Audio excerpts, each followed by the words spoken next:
नव वर्ष के पावन अवसर पर हम आप सभी लोगों को हार्दिक अभिनंदन करते हैं और आपको हार्दिक शुभकामनाएं देते हैं कि आपकी नौकरी जल्दी से जल्दी लग जाए, आपकी बेरोजगारी दूर हो जाए।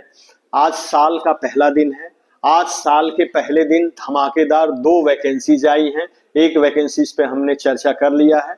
दूसरी वैकेंसी जो आई है वो आंगनवाड़ी एजुकेटर की है।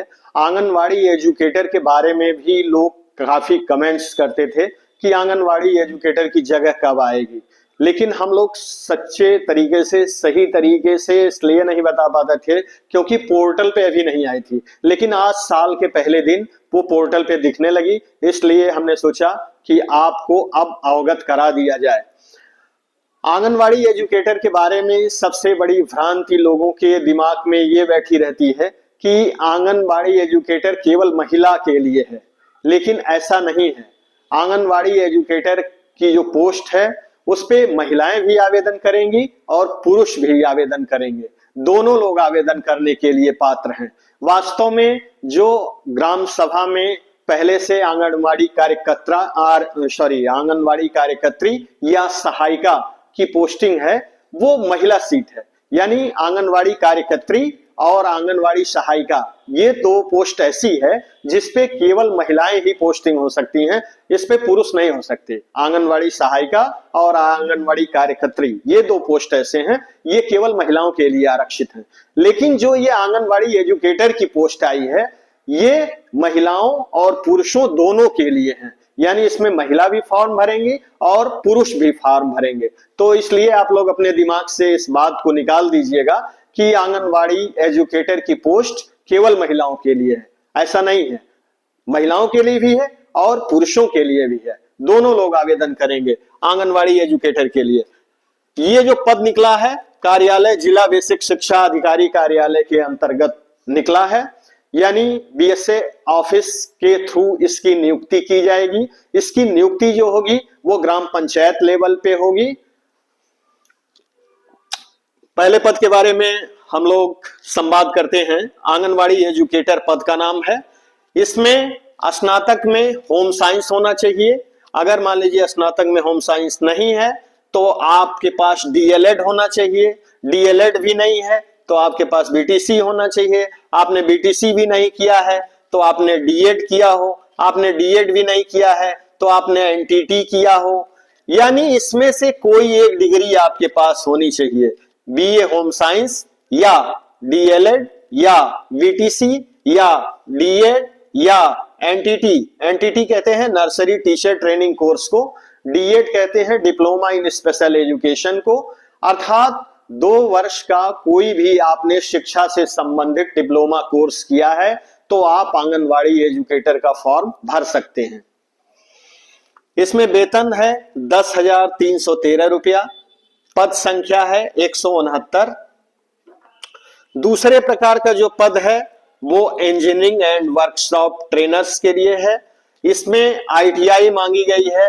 फिटर से आपने आईटीआई किया हो या वेल्डर से किया हो या कारपेंटर से किया हो या प्लम्बर से किया हो, यानी इसमें से कोई एक ट्रेड होना चाहिए तो आप इंजीनियरिंग एंड वर्कशॉप ट्रेनर का फॉर्म भर सकते हैं। इसमें 10,450 रुपया वेतन है। 10 पद हैं। इसी प्रकार तीसरा पद है ऊर्जा एवं पर्यावरण मित्र का।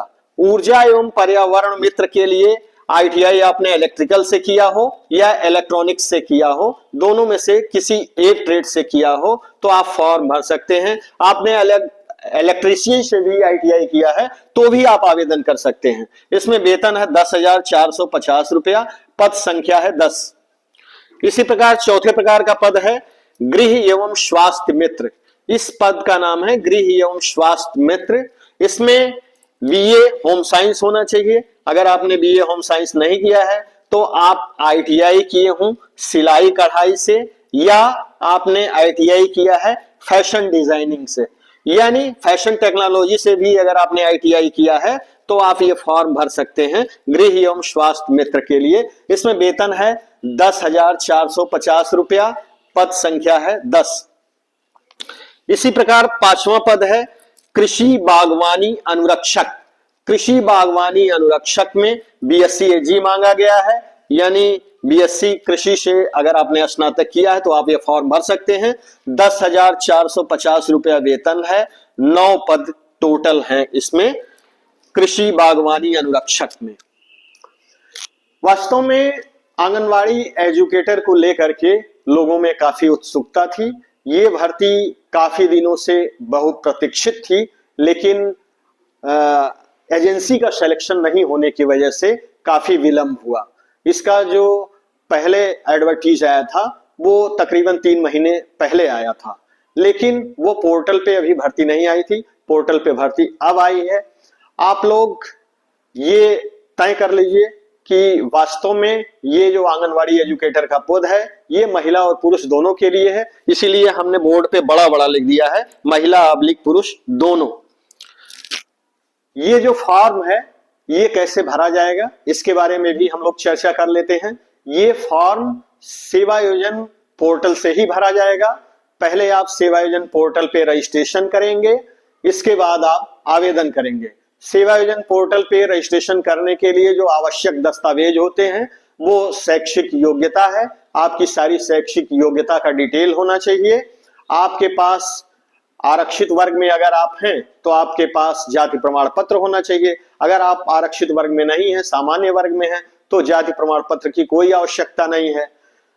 आधार कार्ड होना चाहिए और आपके पास मोबाइल नंबर होना चाहिए। मोबाइल नंबर ऐसा होना चाहिए जो पहले से रजिस्टर्ड ना हो, और मेल आईडी जरूर होनी चाहिए, क्योंकि मेल आईडी पे ही सारी सूचनाएं आपकी जाती हैं।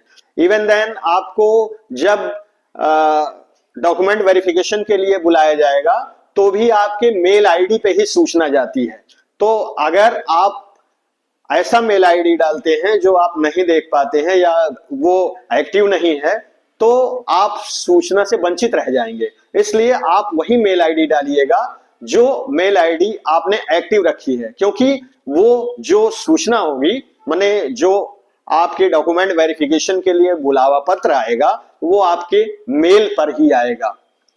और दूसरा साधन यह है कि मोबाइल पे भी वो फोन करके बताते हैं, लेकिन मोबाइल पे फोन करने पे विश्वास मत करिएगा, क्योंकि मेल आईडी पे जो आपका डॉक्यूमेंट वेरिफिकेशन लेटर आता है वो ऑथेंटिक इस नाते होता है क्योंकि उसमें रिसोर्स एजेंसी लिखित रूप से आपको बुलाती है, तो आपके पास एक रिकॉर्ड रहता है। इसलिए आप ऐसी मेल आईडी डालिएगा जो हमेशा आप उस पे एक्टिव रहते हो, वही मेल आईडी डालिएगा।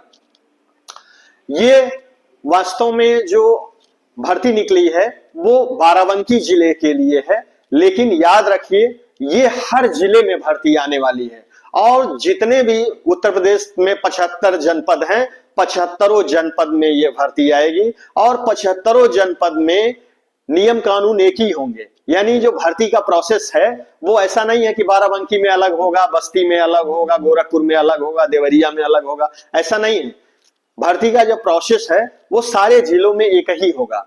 सेवायोजन पोर्टल से ही फॉर्म भरा जाएगा। हाँ, जिन लोगों ने डूडा में रजिस्ट्रेशन कराया है उनको हो सकता है कुछ वरीयता मिले, क्योंकि डूडा जो होता है जिसको हम लोग शॉर्ट फॉर्म में डूडा बोलते हैं, ये शहरी आजीविका मिशन जो होता है ये डिस्ट्रिक्ट अर्बन डेवलपमेंट अथॉरिटी विभाग का नाम है, जिला नगरीय विकास अभिकरण। इसमें जो लोग शहरी आजीविका मिशन में यानी डूडा में रजिस्ट्रेशन कराते हैं हो सकता है उनको कुछ वरीयता मिले, तो आप रजिस्ट्रेशन दोनों कर लीजिएगा। इससे आपको लाभ ये होगा कि अगर डूडा में रजिस्ट्रेशन का कोई लाभ मिलने वाला है, वेटेज मिलने वाला है, तो आपको वेटेज मिलेगा। इस भर्ती में कोई परीक्षा होने वाली नहीं है, केवल और केवल इंटरव्यू होगा। इंटरव्यू से पहले डॉक्यूमेंट वेरिफिकेशन होता है। डॉक्यूमेंट वेरिफिकेशन में आपके पेपर्स की जांच की जाती है कि आपने रजिस्ट्रेशन में जो पेपर का क्लेम किया है वो क्लेम सही है अथवा गलत है। इसी बात की जांच पड़ताल डॉक्यूमेंट वेरिफिकेशन में की जाती है। याद रखिए, जितने लोग फॉर्म भरते हैं सबको इस भर्ती प्रक्रिया में शामिल नहीं किया जाता है। इसमें भर्ती के सापेक्ष 3 गुना लोगों को ही डॉक्यूमेंट वेरिफिकेशन के लिए बुलाया जाता है। वो जो 3 गुना लोग बुलाए जाते हैं डॉक्यूमेंट वेरिफिकेशन के लिए वो सेवायोजन विभाग उत्तर प्रदेश का कंप्यूटर तय करता है। उसको रैंडमाइजेशन प्रणाली कहा जाता है, उसको हम लोग बोलचाल की भाषा में लॉटरी सिस्टम भी कहते हैं। यानी लॉटरी सिस्टम में एक भर्ती के सापेक्ष 3 लोगों को बुलाया जाता है। उन 3 लोगों में जब आपका नाम आएगा तो आपको डॉक्यूमेंट वेरिफिकेशन के लिए बुलाया जाएगा।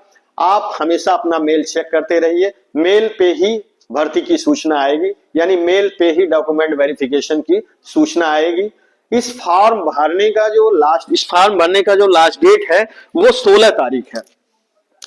तो 16 तारीख का आप इंतजार न करिएगा, आप उससे पहले फॉर्म भरिएगा, क्योंकि लास्ट डेट जब नजदीक आता है तो सर्वर जाम हो जाता है और आप फॉर्म भरने से वंचित रह जाते हैं। हमारे चैनल पे आप जुड़े रहिएगा, क्योंकि जब आपके जिले से भर्ती आएगी तो आपको आसानी से सूचना मिल जाएगी। अगर आपको फॉर्म भरने में कोई परेशानी हो रही हो तो एक वेबसाइट है www.sarkarisevayojan.in, यानी www.sarkarisevayojan.in पर जा करके आप अपना डिटेल डालेंगे।